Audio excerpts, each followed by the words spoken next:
Good morning. Hope you're well. Today is Tuesday, January 17th, 2023, and there's a lot going on all over the world every damn day. And Michigan is no exception.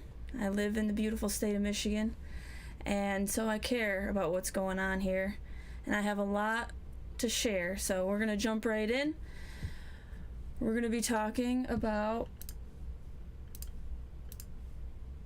old Gretchen Whitmer, who was just reelected. We're going to dig in on the issues that she's going to address, supposedly, from gun control, tax cuts, right to work repeal, and we're going to discuss her speaking today in Davos for the World Economic Forum. What that means exactly for Michigan, directly from Klaus Schwab's mouth, and what she's saying about this EV battery plant and other industries that she's bringing to Michigan, and what people are saying themselves about it. And how is this connection with the World Economic Forum affecting her chances for presidency in 2024? Now, she says that she is not interested in being president, that she is grateful to be right here in Michigan, except for she's in Davos, and we all know that she lies, or at least you should know. Now, I know this is Fox News, and so I have qualms about Fox News, just as everybody should, just like I have qualms about CNN. But the fact of the matter is, she did lie about going to Florida back in 2020. She said she didn't go, but she did, and then she admitted later about seeing her dad, which us Michiganders didn't have that opportunity to see our loved ones if they were dying because of her restrictions in 2020. There's more about her going to Florida, not following guidelines, but gets away with it, of course. And I'm going to discuss more about her going to Davos, what she's talking about there. And I found this little bit of information, that the World Economic Forum has a center being built here in Michigan. Lots going on with old Whitmer. Seems like she has an allegiance, but I don't know if it's to Michiganders.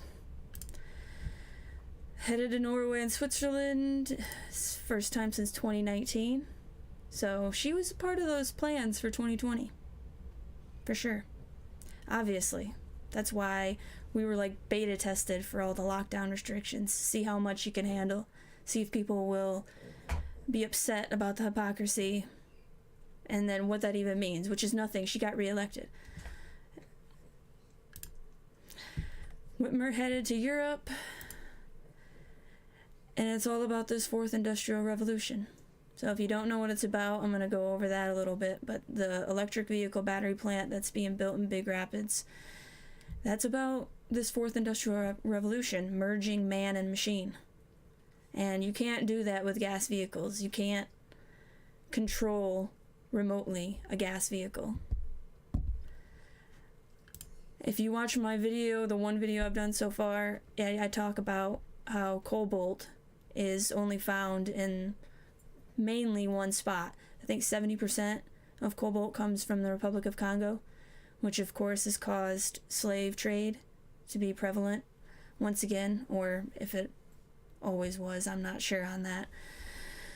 But it's not good for the environment. The electric car movement, it's not about Mother Earth.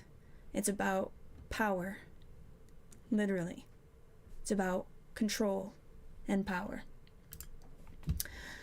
Just wanted to highlight what carbon is, in case you didn't know, because there's a war on carbon. And I'll just go over it real quick. Carbon is a primary component of all known life on Earth. It's a primary component of life. So why do we have a war on carbon? Where's the proof that carbon is bad? It's a fallacy, I tell you. A fallacy. Michigan school performance took a major hit from COVID lockdowns. So I'm going to discuss what our tyrant has done to this state and why. Again, going back to the World Economic Forum is why. Going back to the Fourth Industrial Revolution is why. Some more small business news, decimation of small business here in Michigan, and this is just a little bit funny. Person of the year, in 2020, when she was using executive orders to make rules for thee, and not for her. Rules for thee and not for me. And I'm going to wrap it all up with something the World Economic Forum recently came out with, this polycrisis, which I myself don't know exactly what it means yet. I'm going to go over it with you today, right now. So, going back, just a little showcase of 2020 here in Michigan, like that little pillow, $32, it says right here. Around $32 for this lovely pillow that she's proudly showing her allegiance once again. So what is she up to? This is out of Bridge, Michigan. Governor Whitmer sworn in for a second term. 8 issues to watch in 2023. Michigan is obviously a hot spot, so there's going to be a lot going on for the next 4 years. If she does run for president, that's going to be big news. But mostly it's her pushing this World Economic Forum internationalist agenda on us. Governor Gretchen Whitmer was inaugurated to her second term as governor on January 1st. A lot of people think she was reelected because of the abortion issue, which very well could be, but I think that I'm a little bit more cynical than that. And I think that she has been making deals with the World Economic Forum since before 2019. I mean, she got invited and went in 2019. So she's obviously a good little puppet. And so she gets rewarded. And so she was rewarded with governorship for at least the next 2 years until maybe presidency. I don't know how far she's going to go. I mean, I don't have it pulled up, but I have to do this. Whitmer holding Biden's hand, because it bugs me. It just shows who her allegiance is to. What is she doing to get into the positions, the places, meeting the people that she's meeting? What did she do? That's what I want to know.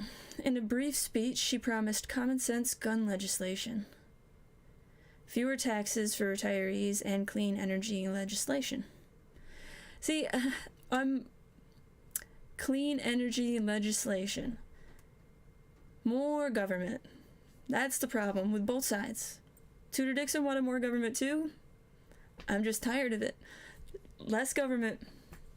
Less government.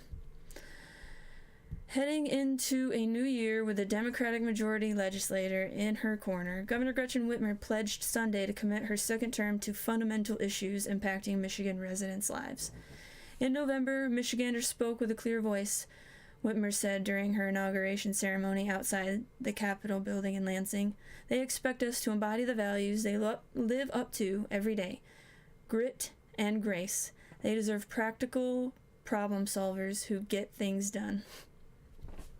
We do. And that ain't you.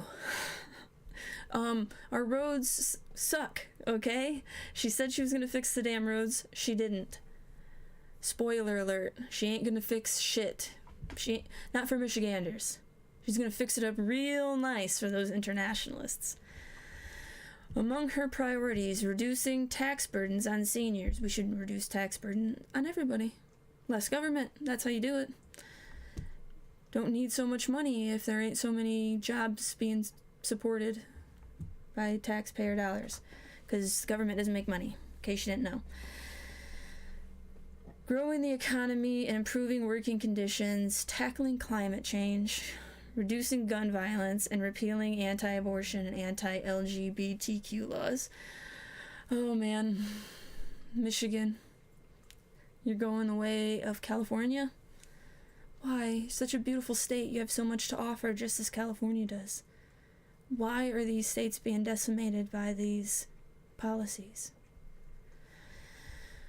Whitmer's first 4 years... Oh, because we're letting them. That's why. Whitmer's first 4 years in office were checkered by clashes with Republicans who controlled the legislature.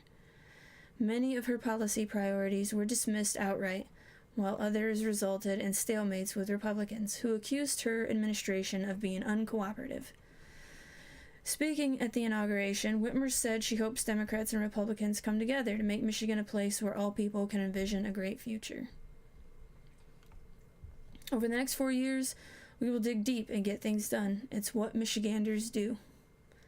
Whitmer built a national profile during her first term as governor, and many in the national media have identified her as a possible presidential candidate in 2024 should Democratic incumbent Joe Biden opt against re-election. He better.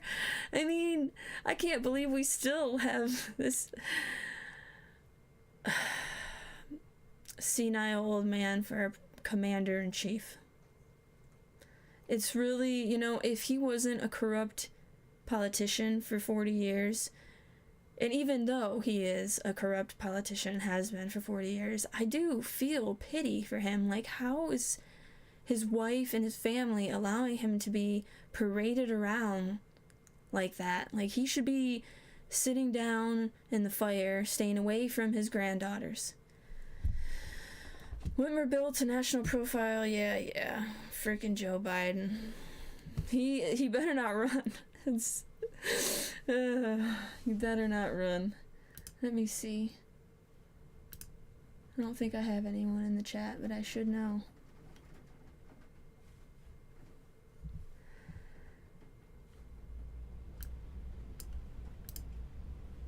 Nope. No one in the chat yet. I'll get better. Alright. Whitmer built a national profile. Despite Democrats controlling both chambers, major changes may prove tricky for Whitmer and lawmakers. Majorities in both chambers are slim. Democrats outnumber Republicans 56-54 in the House and 20-18 in the Senate. And lawmakers of both parties were elected in districts made more competitive during the redistricting process. That's a whole other thing too, the redistricting process. There's so many little corruptions, and for both sides. It's not just Democrats, for Republicans too, but it's just the fact that there's so much subterfuge in the world of politics here in America and around the world. But here in America especially, like, our Constitution, it's so beautiful, it's so good, and we have gone so far astray. And I'm sorry if you hear my dog, he's really happy, and he's making all kinds of noise. There he is.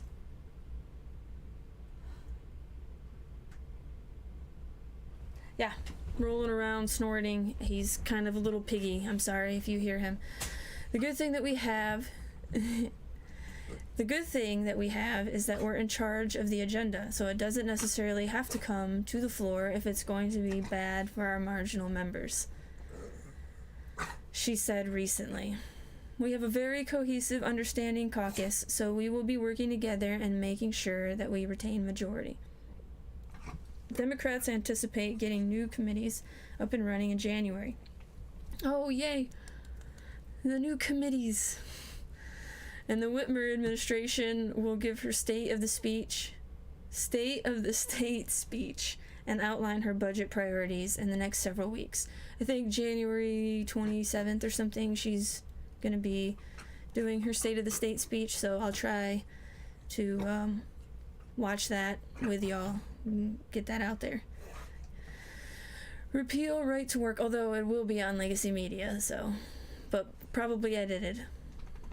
So, we'll see. At the top of nearly every incoming Democratic list is repealing the state's right to work law, which was approved by Republicans in 2012 and allows workers to opt out of paying dues in union-represented jobs.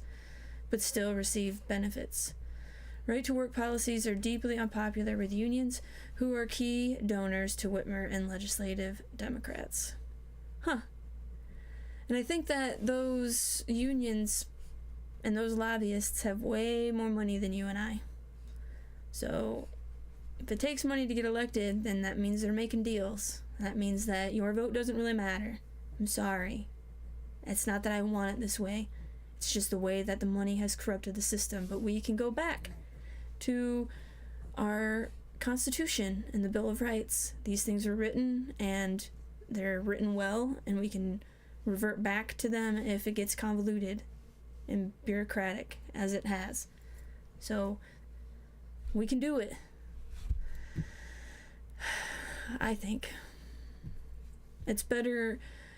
I mean, a lot of people just want to tear down the system, but they don't have anything to put in its place. So let's just go back to that and try again. But this time, don't let Central Intelligence happen, CIA, and don't let the central bank happen. Centralized power of money and information. That's so silly. Why do we do these things? Because even if it's saints that set it up, it's not going to be saints that keep it when they go. Because power is a draw for psychopaths. So if it's centralized, it's a lot of power and money and a lot of power and intel. Anyway, I'm sorry, I keep getting off on tangents. Business groups argue right to work is good for attracting jobs. Warning a hasty repeal could send the wrong message to companies considering investing in Michigan and undermine a recent $5 billion investment by the state to attract large-scale development. The data is unclear as to whether repealing right to work would hamper economic development, but the law has had a direct impact on union participation since the law has passed. The percentage of Michigan's 4.85 million workers covered by a union contract has declined to 15.4% in 2021 from 17.2% in 2012. Yeah, I mean, and I get it, because you are getting the benefits, but you're not paying into it. But at the same time, you shouldn't be forced to pay into it. So I don't know. You shouldn't be forced to do anything.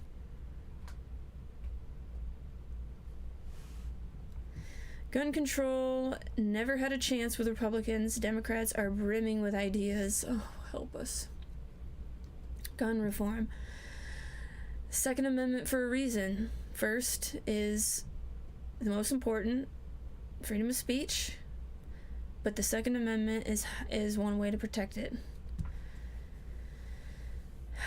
Among them, universal background checks, safe storage laws with a focus on keeping guns out of the hands of children, and red flag laws, which would allow someone's gun to be taken away temporarily if they are deemed dangerous to themselves or others. Who is to deem them dangerous? See, this is why it matters. Who and what's temporarily?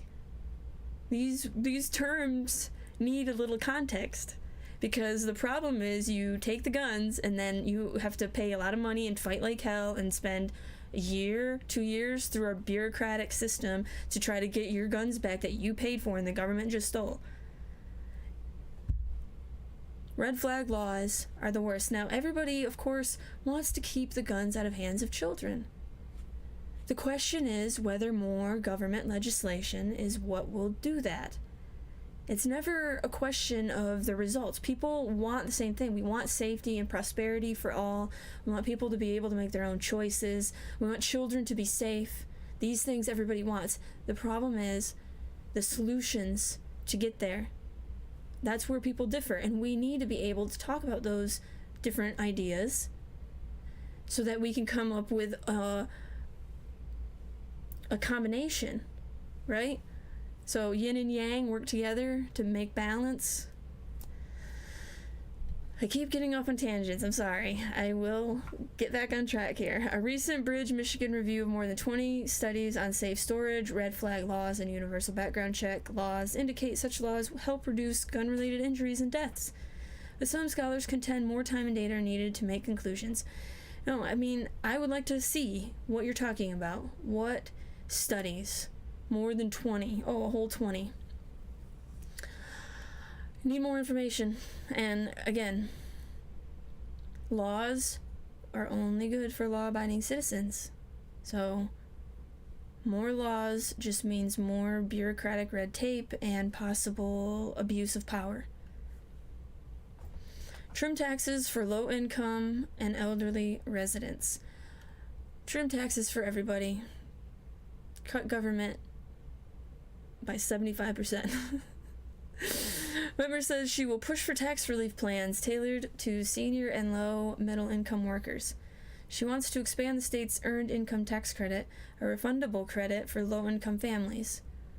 So instead of just taking less money initially, she wants to give back more. That's what it sounds like to me.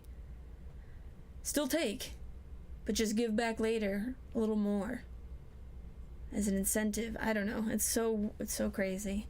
Michigan families who qualify can now receive 6% of their federal credit from the state, adding about $130 to $150 atop the average federal credit of $2,500. Michigan's credit has been 20% until 2012, and Democrats are seeking to return to that threshold. Whitmer supports eliminating the so-called retirement tax by exempting more senior income from the state's 4.25% income tax. How about just take the income tax and abolish that? Just get rid of it. Why does the government have any right to take your money right off the top from your earnings? Did they do anything? Did they install that bathroom? Did they install that cable? Did they type those numbers into that accounting software? I mean, geez. Isn't it enough they get sales tax, property tax, this tax, that tax, a million tax, tariff tax, luxury tax? Anyway. Combined, those plans would benefit more than 1.2 Michigan families. About 700,000 households would be in line to save more than $300 annually under expanded earned income tax. $300 annually. You know, Larry Fink of BlackRock is in charge of trillions of dollars. We are in debt by trillions of dollars. But hey, we're going to save $300 annually.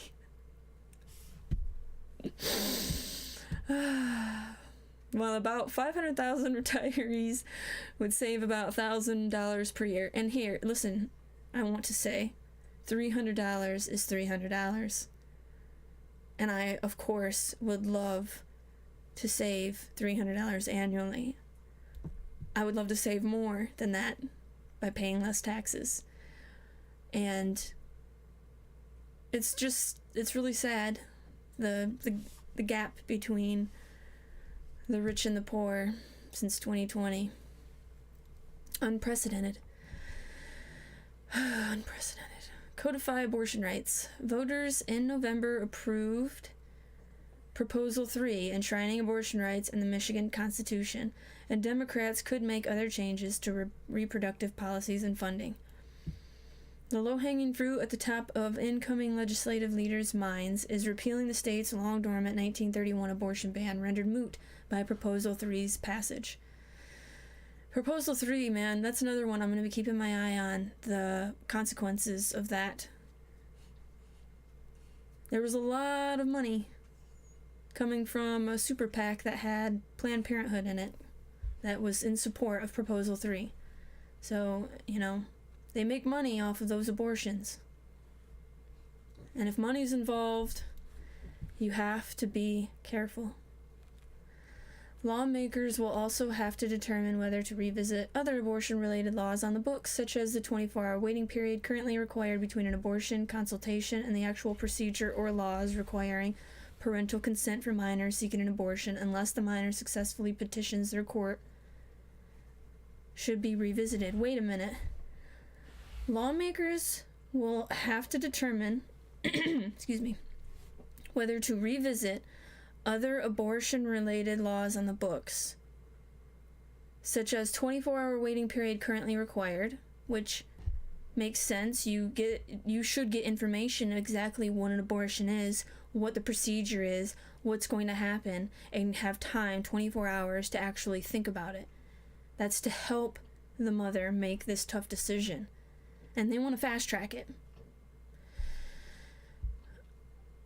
And the actual procedure or laws requiring parental consent for minors seeking an abortion, unless the minor successfully petitions their case to court, should be revisited. So they're saying that right now the minor needs to petition the court to make the case to say, hey, this is why I need an abortion without my parents knowing or without their consent.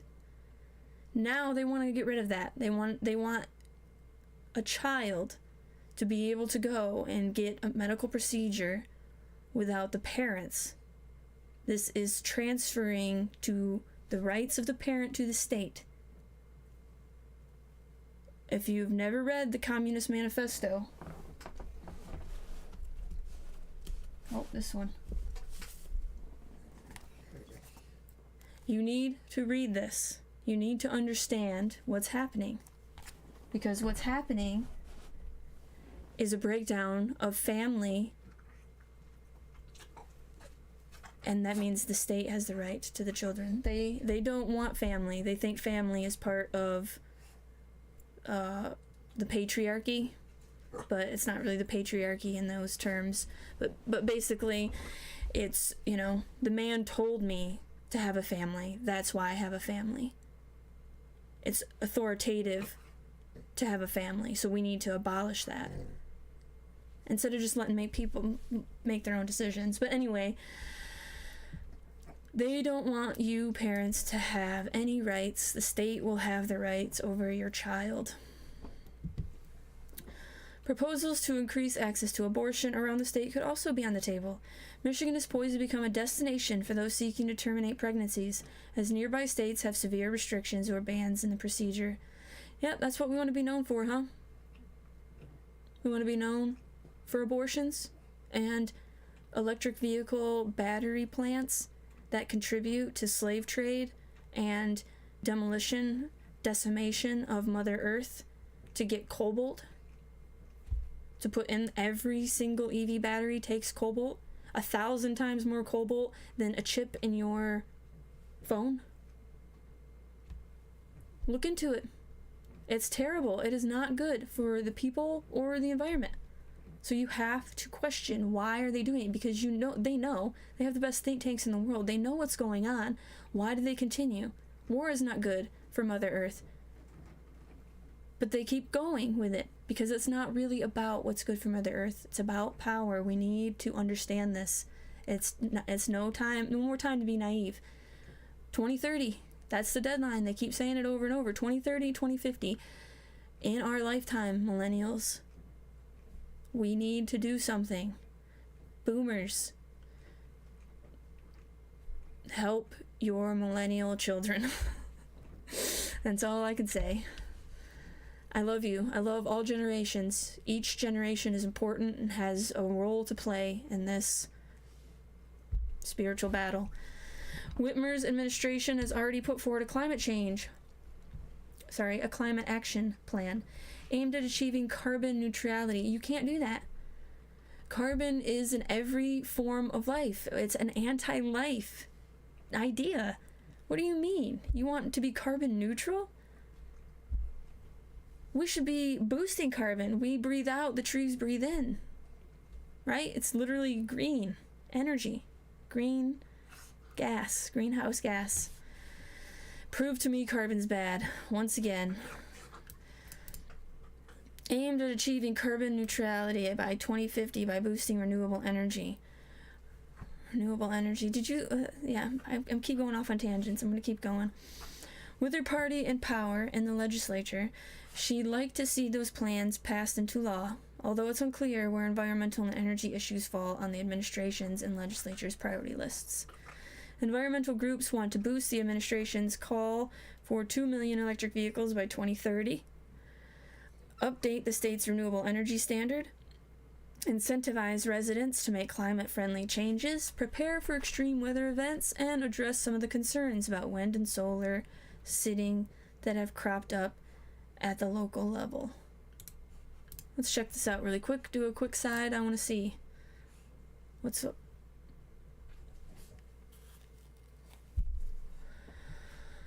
Wind turbines put green energy on the ballot in mid-Michigan. Oh, yes. Look at that. This industrialized looking cyberpunk bullshit. People say that they like this, that it looks good. That right there in our nature, I mean, in California, it's all over the beautiful mountains. It's littered with these fucking windmills. I hate it. I think that anybody that thinks that these are cool or good and that they're not an eyesore and a blight on this plane of existence, you're wrong. You're wrong. I don't know what world you see, but we don't see the same world. This is bullshit. Revisit third grade reading law. Here's another thing. Top of the to-do list for education activists, because their education has been decimated by her tyrannical laws these last couple of years. Repealing or changing a controversial law that requires students who test more than a grade behind in reading to repeat the third grade. Democrats have long argued that policy is unfair, and researchers at Michigan State University found Black and low-income students were more than twice as likely to be held back compared to their white and wealthier peers.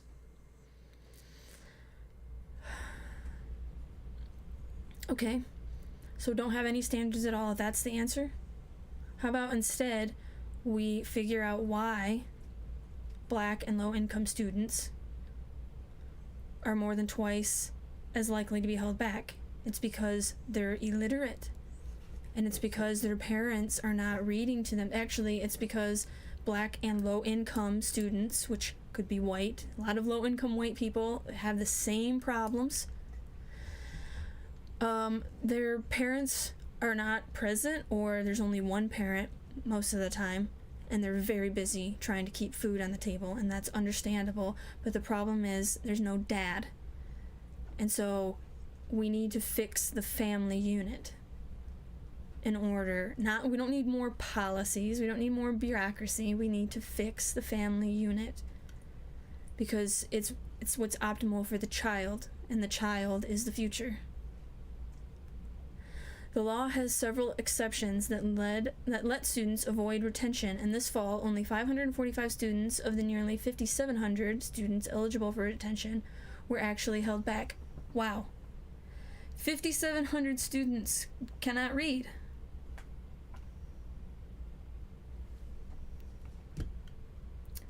I'm not for government school whatsoever.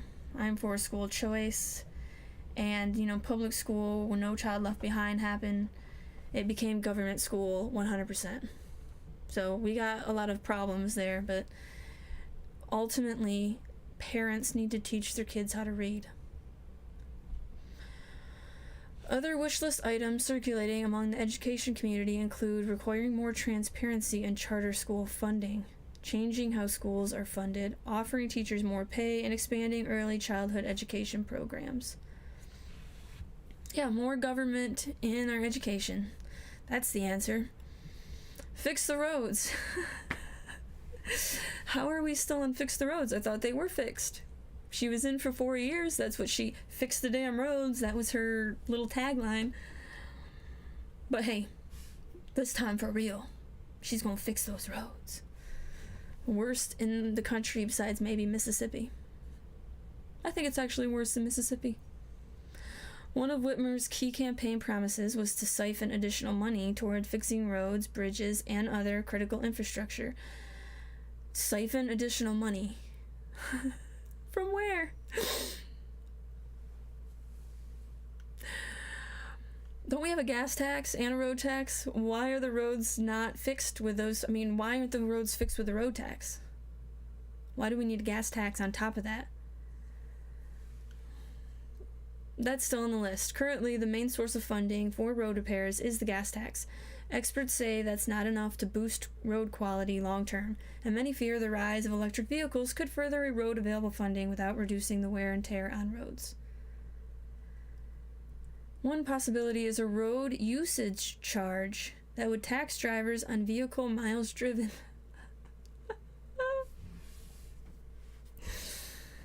Another tax, ladies and gentlemen. That's the answer. My hair. I gotta fix it. It's all tangled. I got too fine of hair. Sorry. Okay. Yeah, tax. Another tax. Michigan Department of Transportation is also in the process of conducting a tolling study requested by the legislature to determine whether tolling on major thoroughfares is feasible in Michigan. Wow, this is what we have to look forward to for the next 4 years. Nickel and diming you. They need more money. The government needs more money. Don't you know? Whitmer unsuccessfully sought to raise fuel taxes during her first term, but she recently told Bridge she has no plans to try that again. No, she's got a bunch of other taxes in the works. Now that she has full blue power, she's like, that tax, that was to try to get the Republicans to go in on it. Didn't work. Now we don't need the Republicans. Now we can just full steam ahead with whatever crazy taxes. I moved back in 2019. I knew that 2020 would pop off something crazy. I didn't know what, obviously. I didn't know to what extent. But I just had this gut feeling that 2020 was gonna be different. So I needed to get back to home, to Michigan. But man, I didn't realize that the fight was gonna come right here to Michigan. I didn't realize that I was gonna be under a tyrant. Whitmer recently told reporters she's committed to reforming the state's public record laws and lobbying rules despite failing to address those issues during her first term. She said she'd like to see the state's Freedom of Information Act be equally applied to lawmakers and the executive branch, all of which are currently fully exempt from public record requests. Whitmer also said she wants to close loopholes in state lobbying laws, particularly in the aftermath of allegations that former House Speaker Lee Chatfield favored certain special interests while in office. They all do. Michigan is one of the only 2 states that prohibit the public from requesting records from both the legislature and governor's office. Whitmer has not yet honored her 2018 pledge to open her own office up to public record requests if the legislature did not change the law. Oh, wow, good on you, Bridge, Michigan. You actually called her out on some of her bullshit. She had a pledge to be transparent, and she lied. Imagine that. The Republican-led House last year again advanced legislation that would have subjected the governor's office to FOIA and created a new and separate transparency law for the legislature. But negotiations stalled in the Senate, where ongoing Senate Majority Leader Mike Shirkey opposed making communications between constituents and lawmakers public. Whitmer, though, could have voluntarily opened her office to the Freedom of Information Act without assistance from lawmakers, but did not do so during her first term. How about that? And I don't think I said it. This was written... Wow. January 1st, 2023. And another one on a bridge, just by coincidence. It goes over gun control, tax cuts, right to work. This was an older one, so we'll skip that one. Whitmer, today. Don't know what time. Actually have a hard time finding information on it. Don't know if I can even watch it. But Whitmer is to speak at the World Economic Forum annual meeting in Davos. Today. Discussion on the return of manufacturing. I'm sorry, hold on.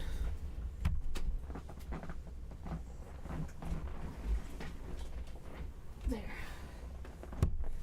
He needed his stupid little toy. He's a binky boy. Alright. Governor Gretchen Whitmer will be Michigan's designated guest at the 2023 World Economic Forum annual meeting in Davos, Switzerland.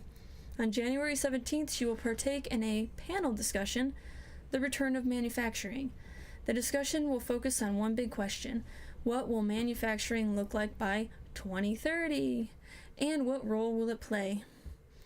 Joining Whitmer in the discussion will be Bandar Al-Khorayef, terrible with names, I apologize, Minister of Industry and Mineral Resources of Saudi Arabia. Roland Bush, President and CEO of Siemens AG. Michael Duckeris, CEO of Anheuser-Busch. Also in the discussion will be Francisco Betty, who heads up the World Economic Forum's platform for shaping the future of advanced manufacturing and value chains. Wow. There is a bureaucratic platform, if I ever heard of one. The theme of 2023 gathering is cooperation in a fragmented world. That's the theme, cooperation in a fragmented world. When Michigan Capital Confidence learned that Michigan's $6 million public-private partnership with the World Economic Forum for a U.S. Center for Advanced Manufacturing entitled it to send one guest to Davos. We reached out to Whitmer's press office. We never heard back. Now we learn it is Whitmer herself who will attend, and she won't just be there, she will be on stage talking about the future of manufacturing. Whitmer is one of only 18 American politicians who will attend. I'm sorry. Shh. Go lay down. Usually he's such a good, quiet boy. One hopes Whitmer will influence Davos more than Davos will influence Whitmer. I mean, give me a break. She's around. Again, Larry Fink, BlackRock. He'll be there, I'm sure. Trillions of dollars. These people have the money, they have the power. She, of course, is beholden to them for her position. She, of course, has made deals with these people.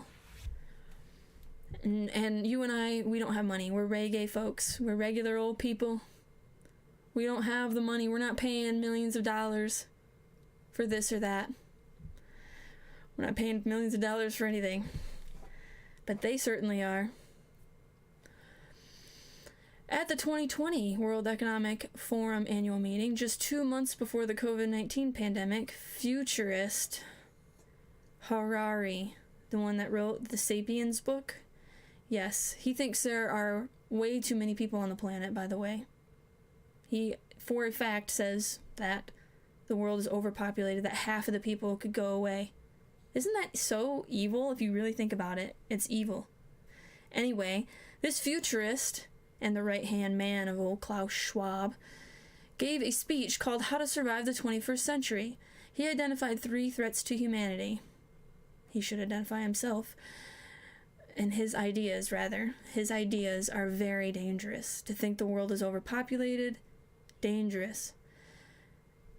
And to think that we should merge with machines, because he is transhumanist. We'll be talking about that a lot on this channel, so transhumanism is the moral dilemma of our time.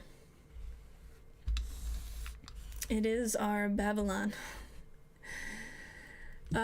Nuclear war, environmental destruction, and technological disruption are the 3 warnings he has given. He warned that the latter would create a useless class. There you go.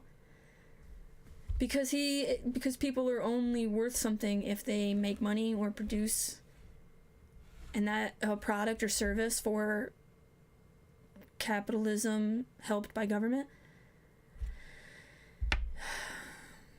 We are in such a pickle, ladies and gentlemen. But there's always hope. We can get out of this pickle, but first comes awareness. So, technology might also disrupt human society and the very meaning of human life in numerous ways, Harari said, ranging from the creation of a global, useless class to the rise of data colonialism and of digital dictatorships. This useless class will be separated by an ever-growing gap from the ever more powerful elite. And that's all by design. That's what he wants. That's what they're doing on purpose. They're human beings. No human being is useless, by the way.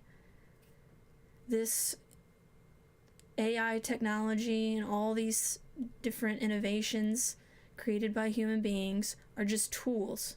They can be used for good or evil, depending on the human beings. They don't have to be used for evil. Since those fateful words were spoken, Michigan entered into the partnership with the World Economic Forum for a U.S. Center for Advanced Manufacturing. Michigan paid in $3 million, and Oakland County agreed to pay in $1 million a year for 3 years. That's $6 million of public money. You and I don't have millions of dollars. Oh, wait. We do. They steal it all and then give it to the World Economic Forum? Like they don't have enough money? It's so ludicrous. I don't understand how we can continue to just keep going. Yeah, nothing to see here. The whole house is burning down. Everything's burning down all around us. Freaking peaceful protests.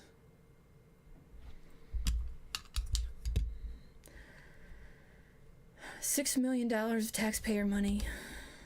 World Economic Forum touts tech innovations such as co-working robot as a means to eliminate dull, dirty, and dangerous jobs. But those jobs provide many a livelihood and have funded many a college education in Michigan.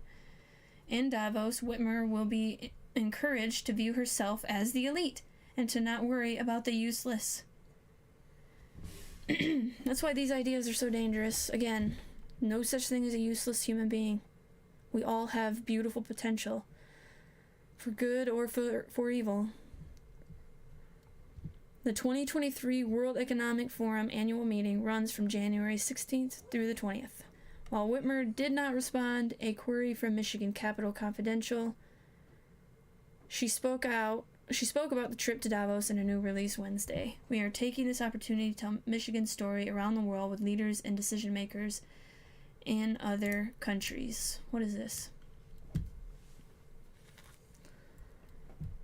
Oh. Whitmer headed to Europe, Davos to tout economic development. Alright, I'm going to give a shout out. Sorry, I didn't at the very beginning. Whitmer to speak. This is from Michigan Capital Confidential.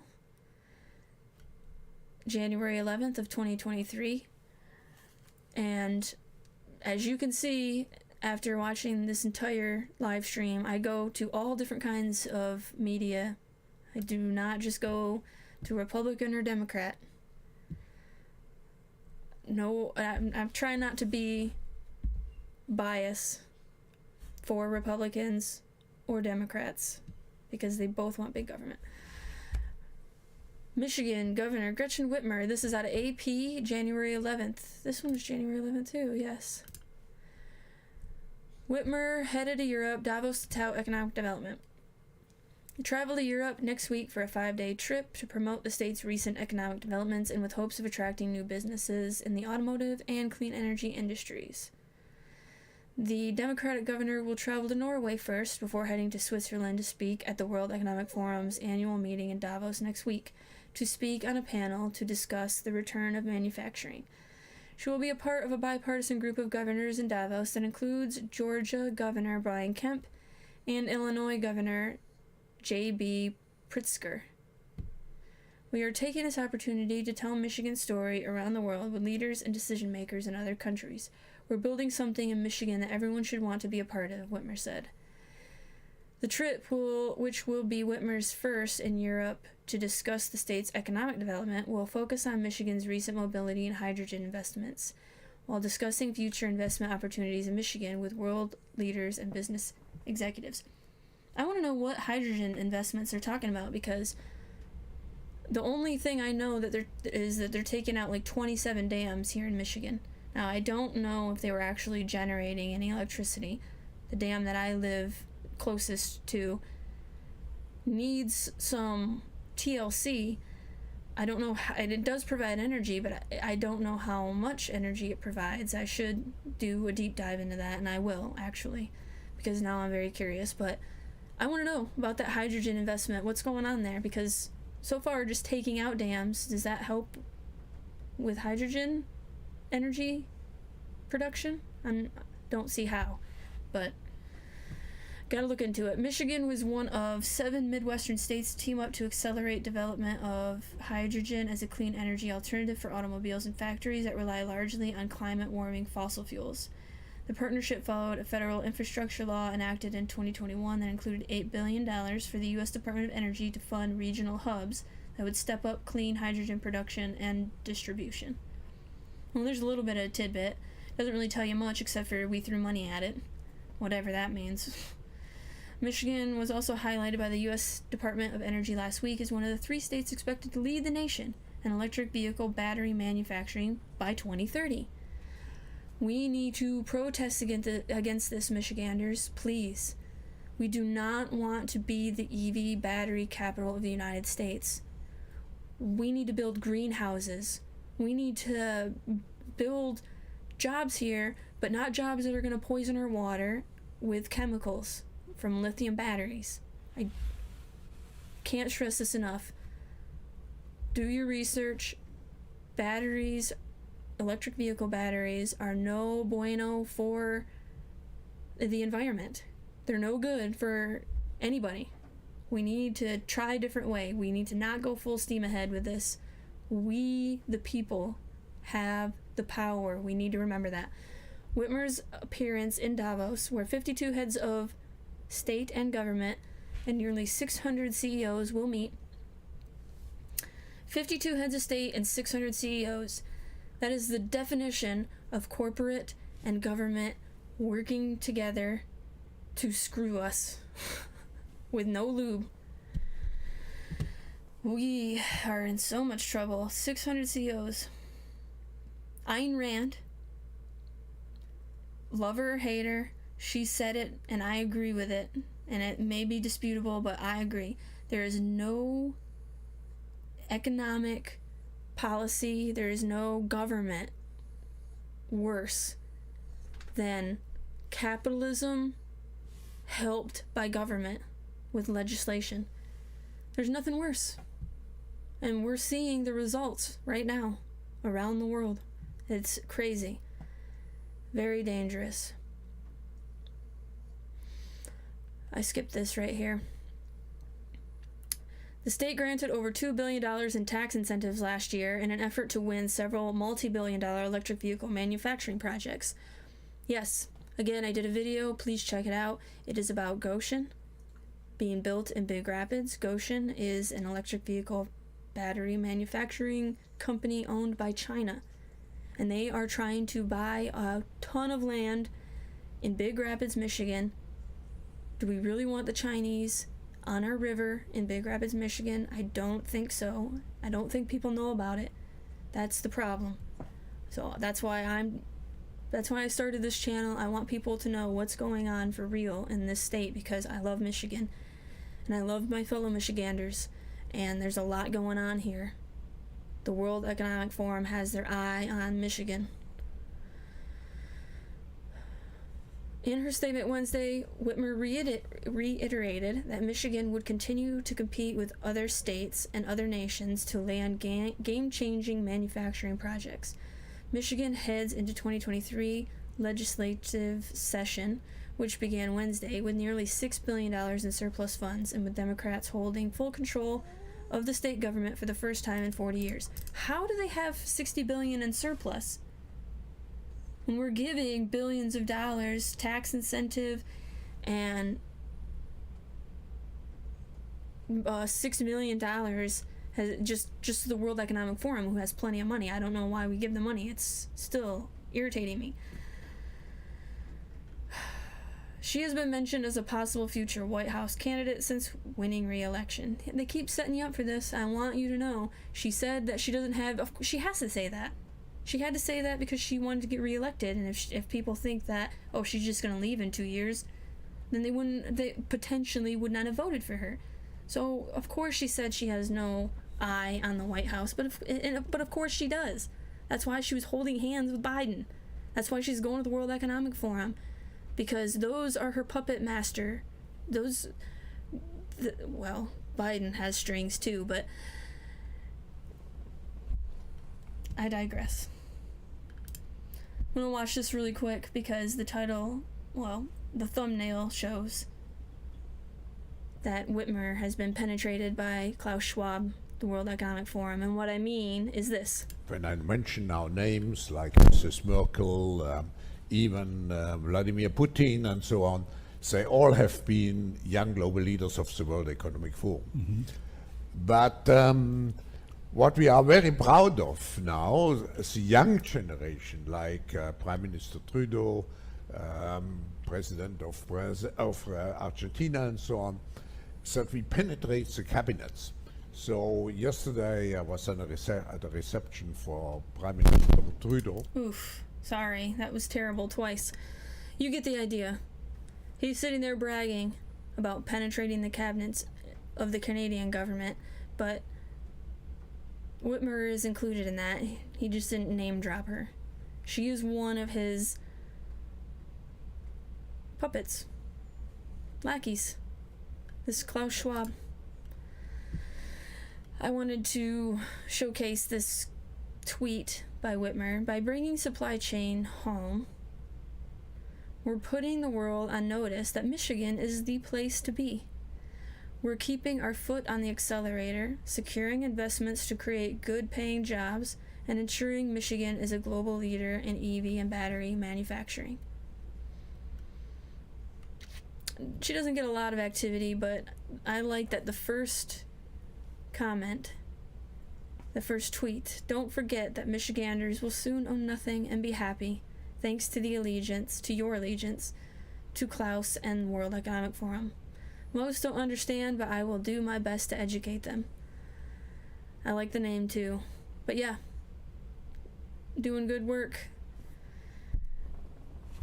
What a farce. Will you admit publicly that you have wasted billions of taxpayer dollars when this EV dream of yours goes bust? Of course not. And this EV dream has a potential to poison us, so we need to make sure that it does go bust. We don't want it here. Reminder, Michigan will provide about $715 million in financial incentives for Gotion, company in China, also known as that, is partly owned by German automaker Volkswagen. Any other subsidies for Chinese or other foreign companies? Yeah. There's a lot of aware Michiganders, and I am appreciative of that. It gives me some hope. Going to Davos, not a good move. It depends. I mean, you think that the people have no power, then you would go to Davos. Michigan is a global leader in EV and battery subsidies by Michigan taxpayers. Yeah. Lots of comments. Educated. Where are the raw materials coming from? Sudan, China, or are you going to allow lithium and cobalt mining? It's good to see people are aware. People are aware. I wonder if she said anything recent. Let's see.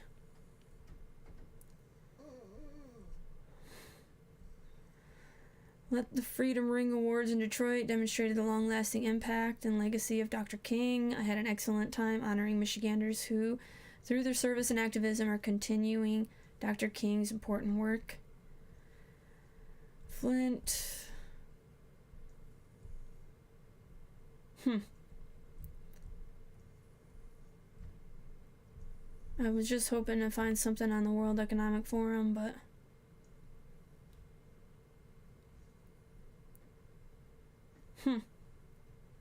wow. Largest military airspace complex east of the Mississippi. 4,000 businesses and 166,000 jobs engaged in defense and aerospace work. The future of the U.S. Air Force is in Michigan. She's trying to bring the Air Force here? Push for fighter mission at Selfridge. Governor Gretchen Whitmer sent a letter to U.S. Secretary Air Force Frank Kendall III on Thursday to urge the Air Force to invest in a fighter mission at Selfridge Air National Guard Base. As the U.S. Air Force develops its plan to retire A-10 fighter squadrons nationwide, including in Montcalm County's Selfridge Air National Guard Base, Governor Whitmer has spent the last year making the case for additional U.S. Department of Defense investments in Michigan. This includes replacing the current A-10 fighter mission at Selfridge. Governor Whitmer hosted the secretary during 2 separate visits. This was, January 12th. Wow. Didn't even know this was going on. Love that. 2 separate visits last summer showcasing Michigan as a premier destination for Air Force and DoD investment. Man, Michigan. We got a lot going on. Got a lot of news to cover all the time, it seems. Leading future fighter missions at Selfridge is the smart thing for Michigan, the Air Force, and our nation, said Governor Gretchen Whitmer. Michigan is strongly positioned to support critical Air Force missions.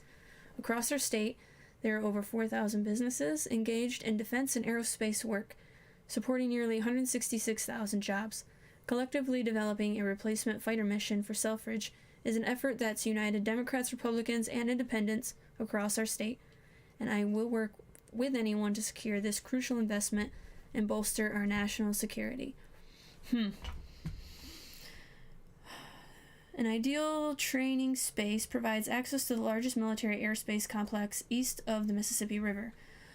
Hosts units from every component of the U.S. military, is located on an international border, and is joint integrated with the National All-Domain Warfighting Center. Economically, Selfridge boasts an estimated $850 million in economic impact statewide, affecting approximately 5,000 military and civilian support personnel. Interesting. I'm going to keep my eye out on that and see what it means for us, and see exactly what DoD sends our way. Not everything is desirable, so hopefully we don't have authoritarian police state mixed with whatever she's going to bring us. Democratic victories in Michigan show the way in 2024. This is Los Angeles Times, November 9th, 2022, and this is just one of the first articles I found talking about her going toe-to-toe with DeSantis, actually. In June 2019, DeSantis had visited Paul's nightclub. This week showed Florida's governor working hard toward 2024. For Michigan's reelected leader, it looks more like 2024 is coming toward her. As far as I'm concerned, DeSantis began to prepare his White House bid the day President Trump lost. That may well be true. I'm not going to go over all this. It was just to highlight the fact that she is being set up for a possible 2024 run. So be well aware of that, Michiganders. Even though, again, the last 4 years, I don't understand. What has she done for Michiganders? How has she been successful? The only thing that happened is that Roe v. Wade was overturned, and so people didn't want to vote for what they thought was a loss of rights for women, which they thought Tudor Dixon represented. So they either voted against Tudor Dixon or not at all. That's just my opinion. I mean, I know that some people like her. I don't understand. The people that thought lockdowns were good and we should stay locked down forever, even though we're gonna have mass starvation later on because of fertilizer and all the breakdowns because of those worldwide lockdowns. And Michigan, suffering. After Whitmer scores a big win, speculation about a future presidential run ramps up. November 15th, 2022, this is Michigan Advance. So several articles. I don't think there's anything new here. I'll link all these articles down below. And Whitmer says she won't run for president. I'm grateful to be right here. This was November 16th, 2022. Governor Gretchen Whitmer says she is committed to a full second term in Michigan, batting back national speculation she may run for president 2024 if aging Democratic incumbent Joe Biden declines to seek re-election. I plan enthusiastically to serve for 4 years and leave the state in better shape than we are even right now. I think our future is bright. I'm excited about being at the helm. Leo. Shh. Go lay down. I don't know what he wants, but he's just gotta wait. he's definitely doesn't have to go potty. He's fine. I think he just wants to get a different toy because he's obsessive, and that's my own fault. I'm sorry. The dominant performance was important for Democrats across the state and country. She helped the party retake full control of Michigan legislature for the first time in 40 years and helped the U.S. reps defeat Republican challengers amid a fight for control of Congress. Yeah. Did she do all that? Or did she have a lot of help from the World Economic Forum?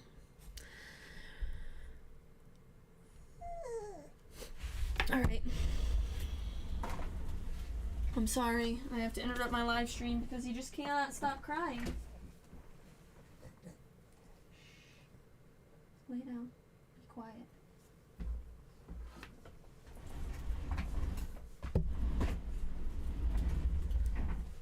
Shh. If I put him down, then there's a whole different set of issues with his nails on the hardwood floor.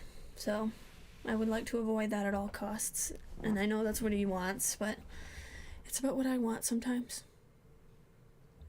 I love state government because the work that we do, you can see the results, Whitmer said. I'm close to the people that I serve, and this is where I want to be. So all the reports in the world won't change any of that. That's who I am, that's what my focus is, and I'm grateful to be right here.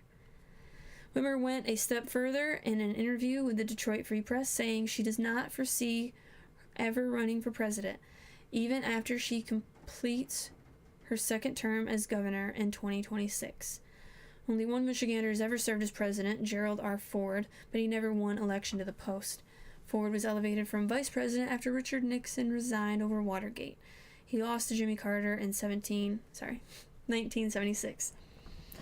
Whitmer isn't the only current Michigander that Democrats are floating as presidential material. Pete Buttigieg? Oh my gosh. Yeah, that's your competition, I guess. Pathetic. Michigan Governor Whitmer lied about travels before Florida trip. Revealed I was here in town the whole time. This was April 22nd of 2021, and I just put this up here to prove that although she said she's not going to go up for presidency, she lies. She's a politician. Just don't believe her. You never know what's going to happen. And again, she's being set up from a million different ways to run for president. So I bet you she will. Governor Whitmer didn't follow the travel guidelines. Yep, rules for the World Economic Forum comes to Michigan, but who will go to Davos? Who will Michigan send to Davos, and what will they bring back? This was August 14th, 2022, so obviously we know now. But this highlighted some $6 million in taxpayer funds is committed to the World Economic Forum Automation Ally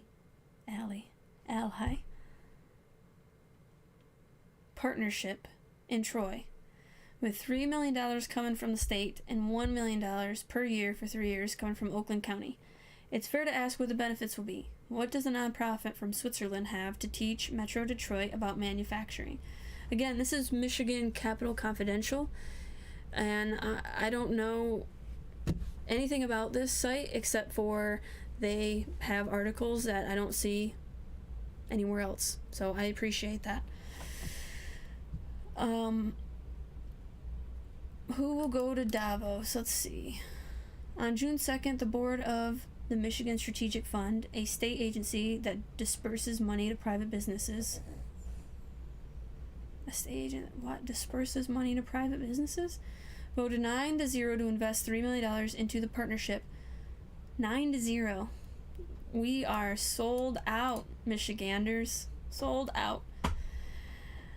Called the U.S. Center for Advanced Manufacturing. A week before, the board was apprised of 10 expected outcomes of the partnership. Number 7, the opportunity for a Michigan executive to attend the forum's annual meeting. We paid $6 million so that bitch can fly on an airplane and go spend some time in Switzerland. $6 million. That's how exclusive this little club is. And you ain't in it. I ain't in it. We ain't in it. We are nothing to them. But you're something to me. You're something. A Michigan executive, as in one, It cost $6 million in taxpayer money to get behind the velvet rope of Davos. Well put. Well put, good sir. So, who will go to the 2023 annual meeting, which will be held January 15th through the 20th? This year's annual meeting was held in May, and it was the first since the COVID-19 pandemic. Who will Michigan send to Davos, and at what cost? If it's Governor Gretchen Whitmer, assuming she is still governor then, it won't be cheap. Whitmer won't travel alone. She is unlikely to fly commercial. A decade ago, Ross Sorkin of the New York Times found that bringing even a small group to Davos is expensive, like property on Lake Michigan expensive. Sorkin wrote, and if you want to take an entourage, say 5 people, now you're talking about the strategic partner level. The price tag, $527,000.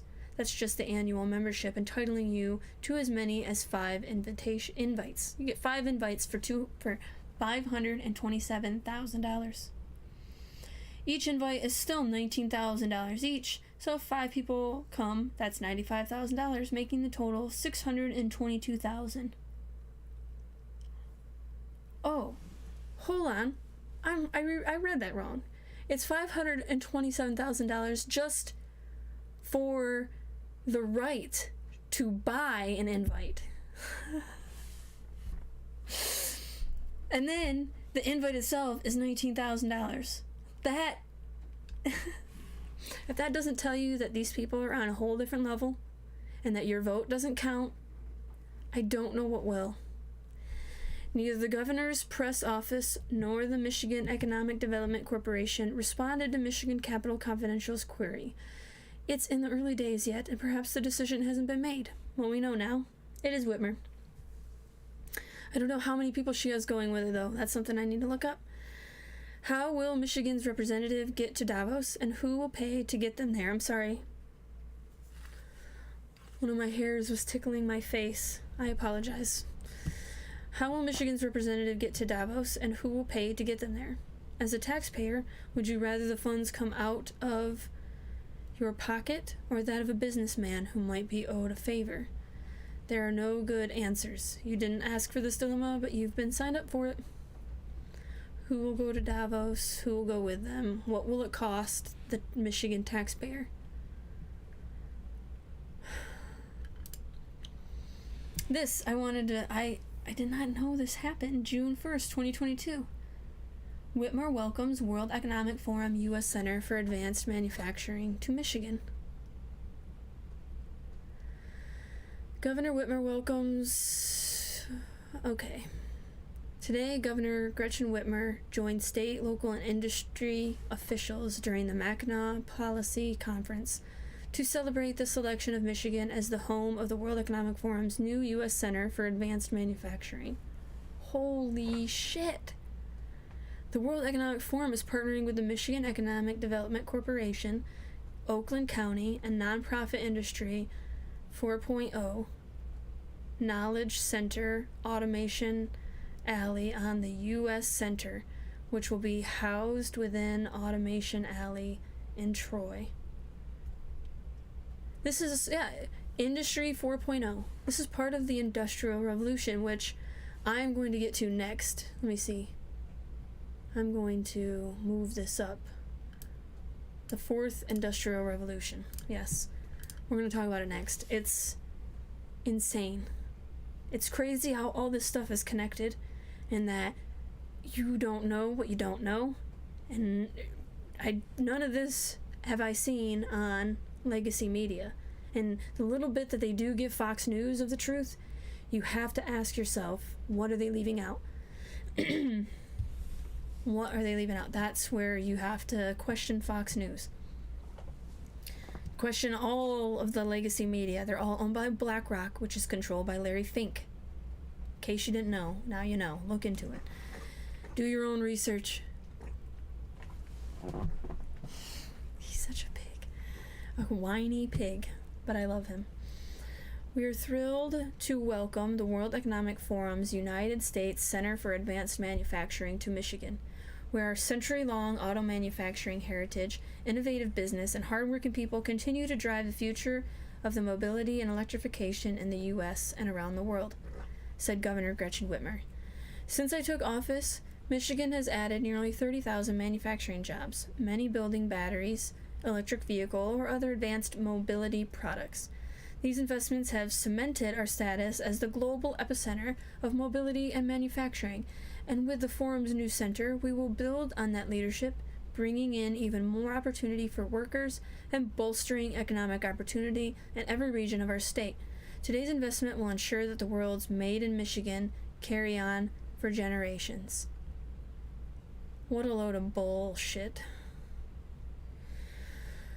Made in Michigan should carry on, but not through electric vehicles. We have so much water. Why can't we figure out how to run vehicles on water? Because it's not about the environment. The U.S. Advanced Manufacturing Center joins a network of 15 centers that spans 4 continents and is the first center in the world focused on advanced manufacturing. The U.S. Center for Advanced Manufacturing will engage the American manufacturing ecosystem to rapidly increase Industry 4.0 adoption through a series of local, state, national, and international advanced manufacturing research-based and pilot acceleration projects.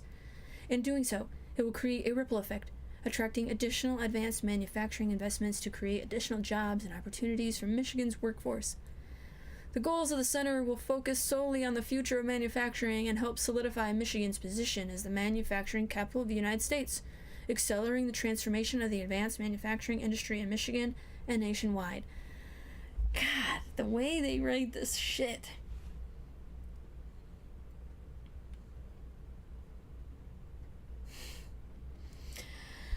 We are delighted to join forces with Automation Alley on this new major effort and to work closely with the manufacturing community in both Michigan and across the U.S. The new center will help manufacturing companies, including small and medium-sized enterprises, anticipate supply chain disruptions, build resilience, and capitalize on the new opportunities brought by the 4th Industrial Revolution, said Head of Advanced Manufacturing and Production of the World Economic Forum, Francisco Betti. Through new collaborative efforts and projects, the center will work with leaders from across different sectors to help speed up the transition towards advanced manufacturing and unlock productivity, innovation, and growth while enabling workforce engagement and sustainability at scale. Blah, blah, blah, blah, blah. That's what it sounds like, doesn't it? Collaborative efforts and projects. The center will work with leaders from across different sectors to help speed up the transition towards merging man and machine, the 4th Industrial Revolution. That's what they're trying to do. And they don't care if it's good for you. Or me. They care if it's good for them. Last week, the Michigan Strategic Fund approved a total of $3 million grant in support of the center over a 3-year term. Well, there you go. There's where it's going. Some of the money. Oakland County plans to match the funds with $1 million per year for 3 years, $6 million towards the Michigan Strategic Fund. Let me see what's this in a minute. The rapid pace of technological change, coupled with geopolitical climate and supply chain disruptions, has created an urgency for manufacturers across the globe to adapt advanced manufacturing technologies and practices to remain competitive. Those supply chain disruptions happened not because of COVID. They happened because of policies made by human beings. The same people that are saying that they want to help against disruptions are the ones that cause the disruption. Problem, reaction, solution. They're playing us like a fiddle. The rapid pace of technological change, coupled with geopolitical climate and supply chain. I'm sorry I just read that. That was Tom Kelly, the CEO of Automation Alley. This center will ensure all U.S. stakeholders are aligned for shared value creation and to accelerate digital transformation. Manufacturers of all sizes need to pay attention to the rapid pace of technological change to remain competitive and relevant today. Automation Alley is proud to be leading this initiative focused on the most pressing issues around the world of manufacturing operations workforce development, changing consumer demands, sustainability, standards, regulations, and so much more. Digital transformation, accelerate. They want all digital. They want digital passport, digital ID. They want it commie style, where it's centralized power, everything controlled by the state. It's so dangerous where we're heading. If we don't stop it, we are in trouble. Not just Michiganders, obviously. This is the world here. But Michigan is a key part of this whole plan, obviously. I didn't even realize how key until recently. Cynthia Hutchinson, Automation Alley's vice president, will serve as head of the U.S. Center for Advanced Manufacturing. She previously served as the liaison to the World Economic Forum by overseeing the Michigan Advanced Manufacturing Hub. This partnership will allow Oakland County, the region, and the state to be a leading catalyst for transformational developments in advanced manufacturing, said Oakland County Executive David Coulter. The U.S. Center for Advanced Manufacturing will be a good fit for Automation Alley and Oakland County because we put theory into practice with our Project Diamond initiative, which provided $10 million in 3D printers to small manufacturers. We intend to expand on this investment to accelerate the transition toward advanced manufacturing and attract national and international firms to Oakland County. So they're 3D printing electric vehicle parts? Is that what's going on? Today's announcement builds on the forum's plan to establish a new global center for urban transformation in Detroit, announced last year, where it will grow public-private collaboration in cities and advance more inclusive and sustainable models for urban development. Here we go. Detroit is going to be one of the first 5-minute cities. Well, I guess New York probably is that already, and the surveillance that's going on in New York is crazy right now. And that's coming to a city near you, but they want to corral us into these smart cities. I know it sounds crazy, but it's all here. All the information is here. It's not a conspiracy theory. It is a conspiracy, but it's not a theory. They're saying it. They're telling you what they're going to do and what they are doing. And if you put it all together, it's not good for us. It's good for a small group of people who want to corral the sheep, and so they can easily control them. It's like the Hunger Games, dude. That's what they want. They want Hunger Games. It also complements the partnership It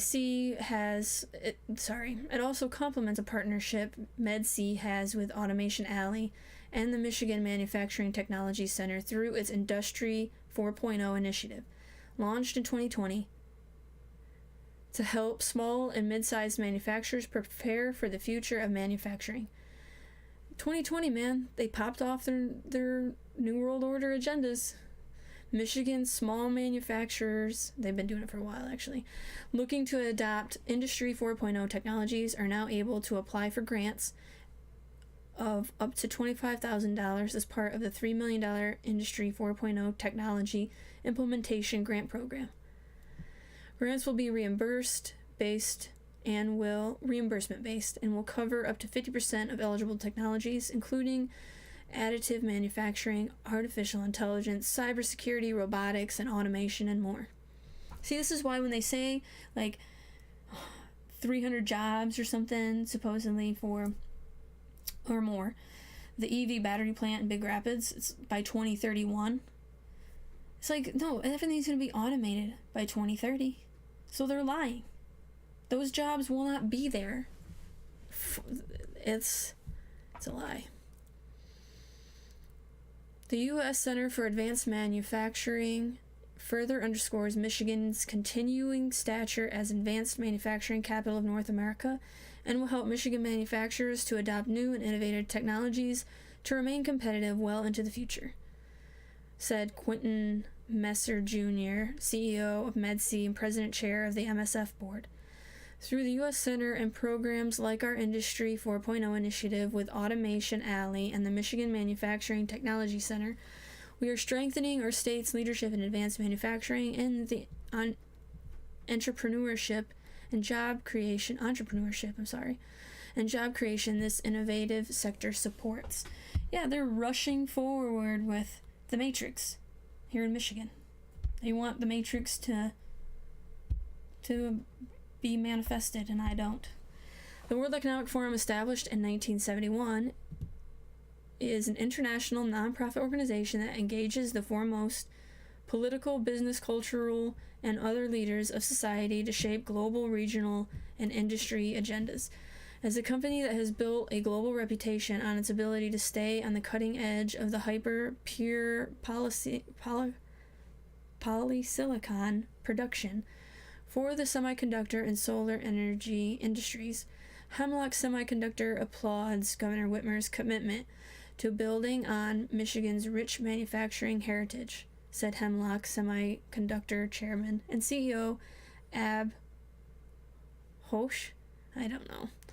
Our team looks forward to a collaborative partnership that drives investments, promotes sustainability, and reaffirms Michigan's position as the world's capital of advanced manufacturing. Yep, again, released June 1st, 2022 by Governor Gretchen Whitmer herself on michigan.gov. So, Fourth Industrial Revolution, full steam ahead. Governor Whitmer announces business expansions creating 420 jobs, community revitalization project, grants to grow talent pipeline in key industries. Well, we'll have to go over that another time. Fourth Industrial Revolution. Gonna go over this really quick, and then I will have to end this stream. E-mobility in the Fourth Industrial Revolution. Find out what the Fourth Industrial Revolution is and how it can benefit electric mobility in the cities of the future. Some call it Industry 4.0, others feel the term Fourth Industrial Revolution gives a better idea of the epoch-changing impact of the phenomenon we are currently experiencing, a transformation comparable to the great industrial revolutions of the past. The First Industrial Revolution, which took place between the end of the 18th century and the start of the 19th, centered around mechanization and the steam engine. It turned an agrarian into an industrial society. Electricity was the driving force of the Second Industrial Revolution, which occurred between the end of the 19th century and the start of the 20th, and saw the invention of, among other things, the assembly line and mass industrial production.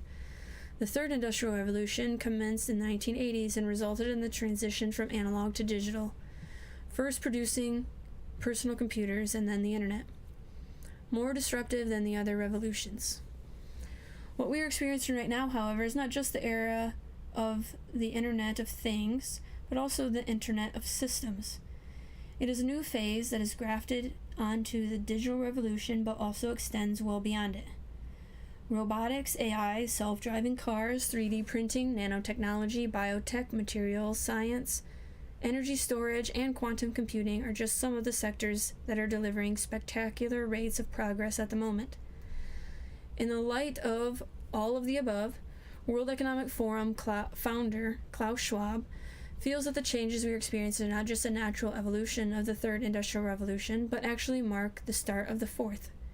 Schwab cites three core reasons underpinning this definition. First and foremost is speed. The pace of the breakthroughs being achieved today has no historical precedent, and the Fourth Industrial Revolution is evolving at an exponential rate rather than the linear one seen with the first three. The second is scope. This revolution involves not only leading-edge developed countries and high-tech sectors, but practically anyone with a smartphone anywhere in the world. Lastly, and most importantly, is its impact. The potential changes extend not only to our production systems, but also the systems behind the organization of our society and governance. This is a takeover. That is what it is. The Fourth Industrial Revolution is happening no matter what. That's true because of just these innovations and what's happening with AI and the technologies. But the problem is, who is to control it? Who is to manipulate where this goes, how these technologies are used. That's what we're fighting for here. Decentralization, where everybody has a say. Decentralized intelligence, money, and government as much as possible. I don't know what that looks like. I just know that centralization is the problem. And so decentralization is the answer. I mean, obviously a balance of the two, right? We need good people, good leaders. We do need leaders, of course. The problem is, where are they? Where are the good leaders? Well, the first two revolutions were rooted in the physical world, and the third in the digital one. The fourth finally brings the two together and is also adding the biological world to the mix through bioengineering, such as prosthetics and robotics for biomedical uses, and biotechnologies, GMO. So not only has it begun unfolding in front of our eyes, but it may potentially prove to be the most disruptive of all. The new energy paradigm. Two sectors in particular have the power to completely redefine the shape of the cities of the future. Energy and transport. This is why they are so focused on getting rid of gas vehicles and pushing us into the matrix. Energy and transport, the two most important things. An article co-authored by Enel CEO Francisco Starce, and Schneider Electric CEO Jean-Pascal Trickery,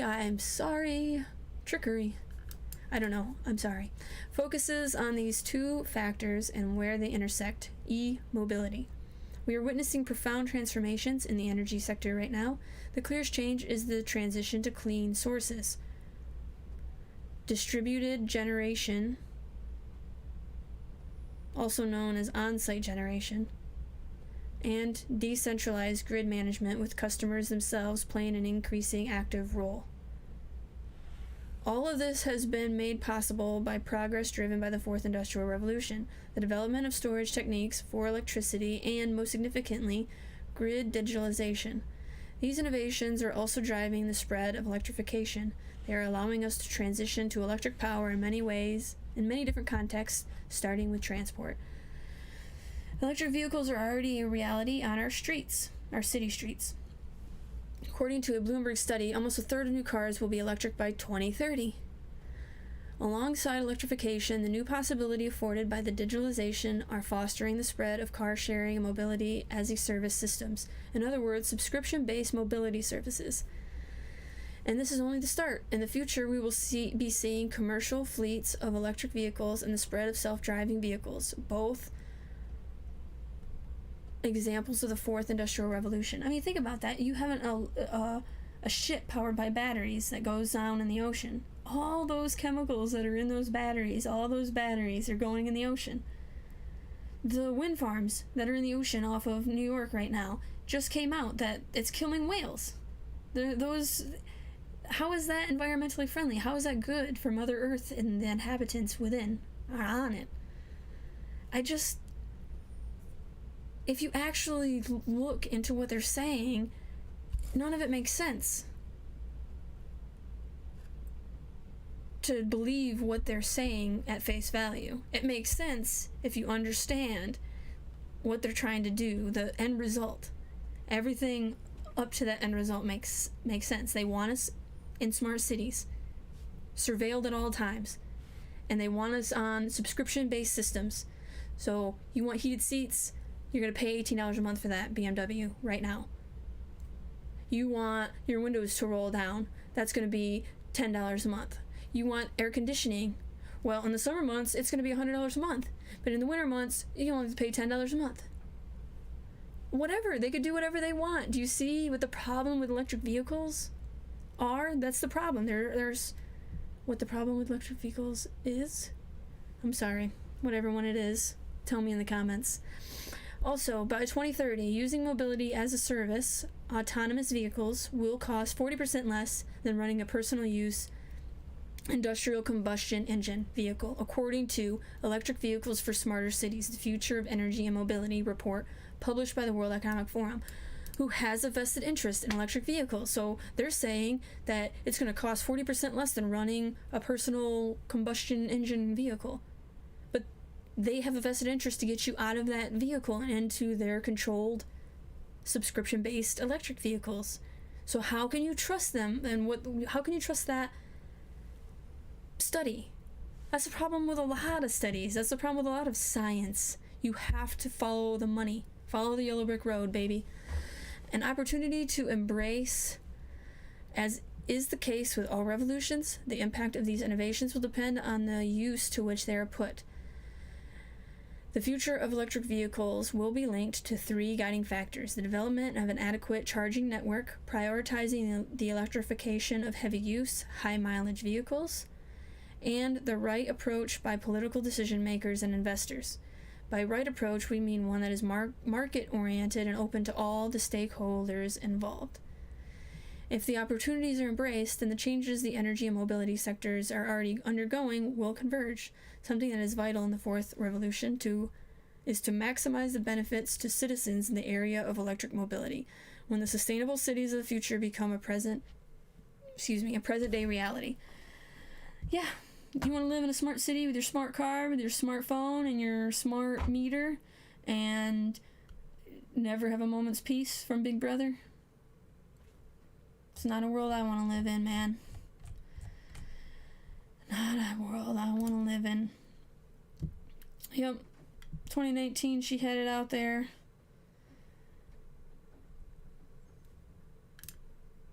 Oh, let's see really quick. Does it say?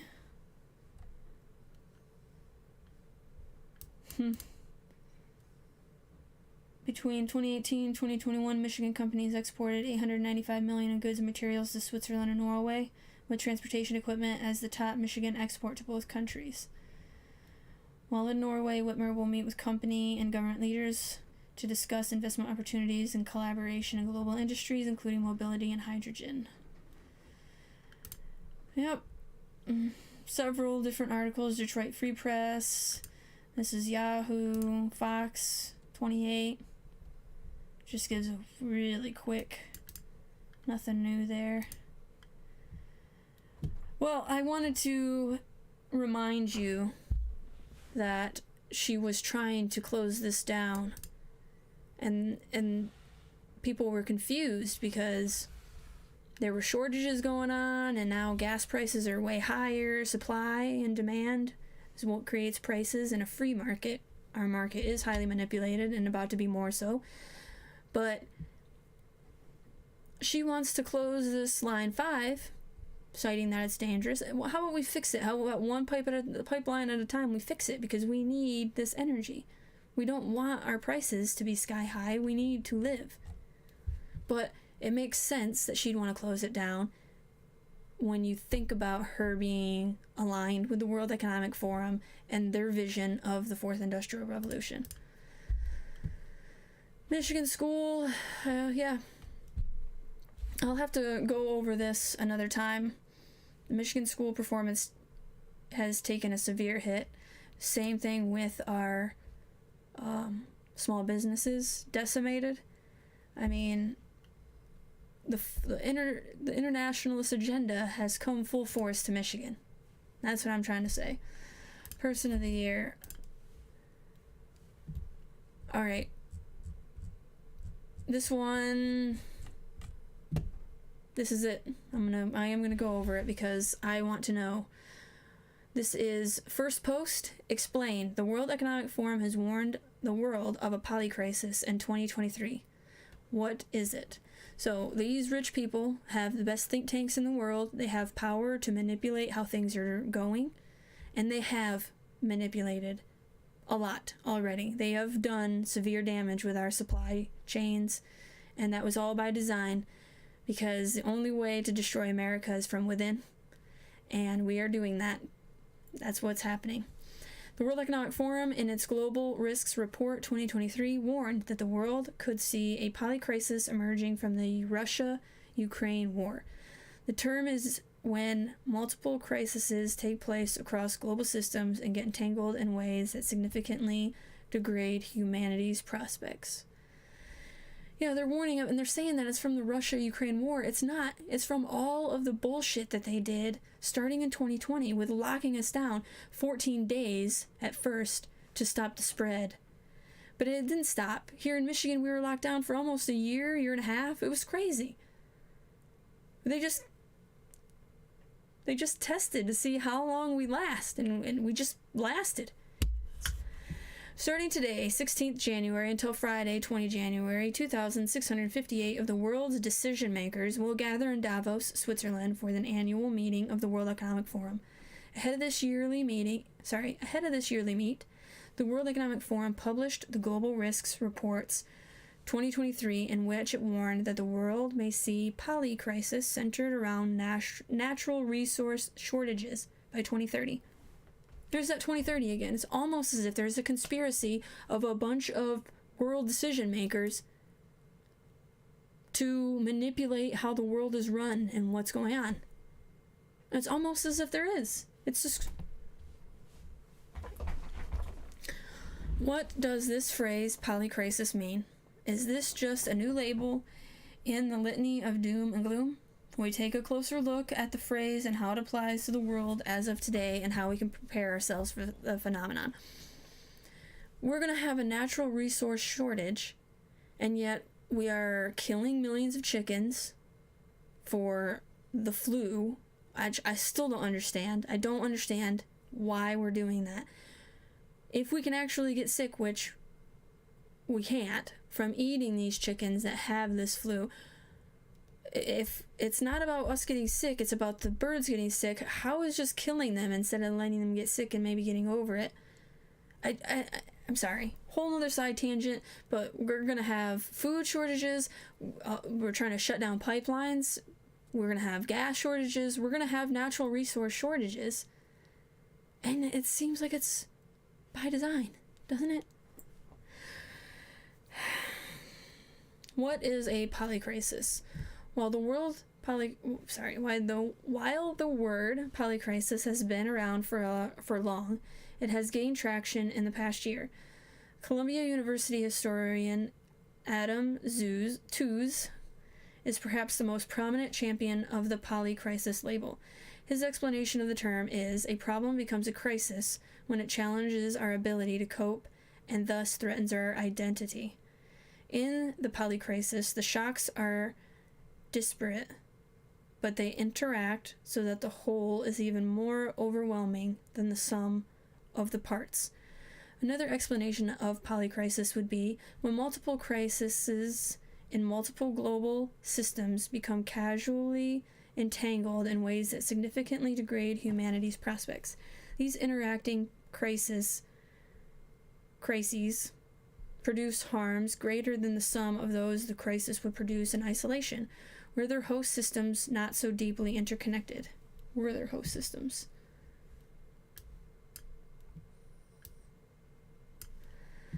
The term polycrisis was first used in the 1990s by French theorist of complexity Edgar Morin. In the 1999 book Homeland Earth, A Manifesto for a New Millennium, co-authored by Anne Brigitte Kern, Morin had written on interwoven and overlapping crises affecting humanity, and argued that the most vital problem of the day was not any single threat, but the complex intersolidarity of problems, antagonisms, crises, uncontrollable processes, and the general crisis of the planet, a phenomenon they labeled the polycrisis. So we're about to have a worldwide meltdown, according to the World Economic Forum. Adopting the concept from Morin and Kern in 2013, South African sociologist and sustainable transition theorist Mark Swilling defined a polycrisis as a nested set of globally interactive socio-economic, ecological, and cultural institutional crises that defy reduction to a single cause. One must note here that the polycrisis is different from a permacrisis. Permacrisis, as explained by the British Dictionary, is an extended period of instability and insecurity. Cultural institutional crisis that defy reduction. What World Economic Forum report says on polycrisis. The World Economic Report, released last Wednesday, said that the world is facing a set of risks that feel both wholly new and eerily familiar. The report reads, "We have seen a return of older risks: inflation, cost of living crises, trade wars, capital outflows from emerging markets, widespread social unrest, geopolitical confrontation, and the specter of nuclear warfare. These are being amplified by comparatively new developments in the global risks landscape, including unsustainable levels of debt, a new era of low growth, low global investment, and deglobalization, a decline in human development, and the growing pressure of climate change.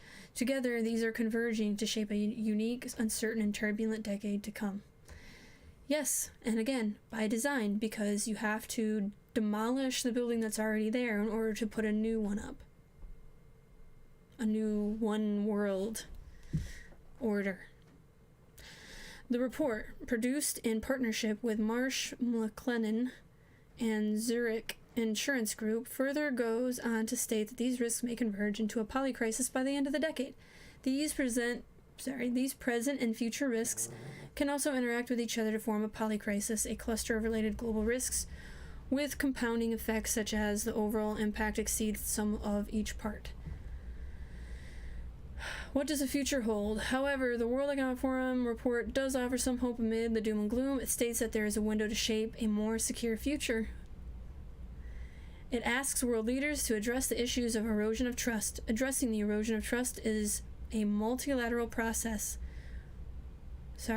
Addressing the erosion of trust in multilateral processes will enhance our collective ability to prevent and respond to emerging cross-border crises and strengthen the guardrails we have in place to address well-established risks.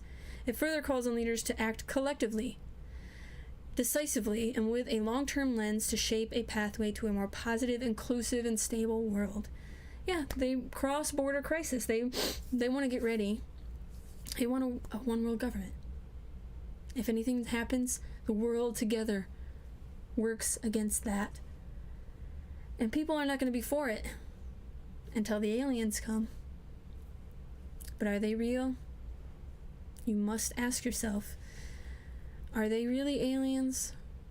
Or are they something else? Perhaps drones? I don't know, man. But does it not make sense that aliens would unite the world against an existential threat?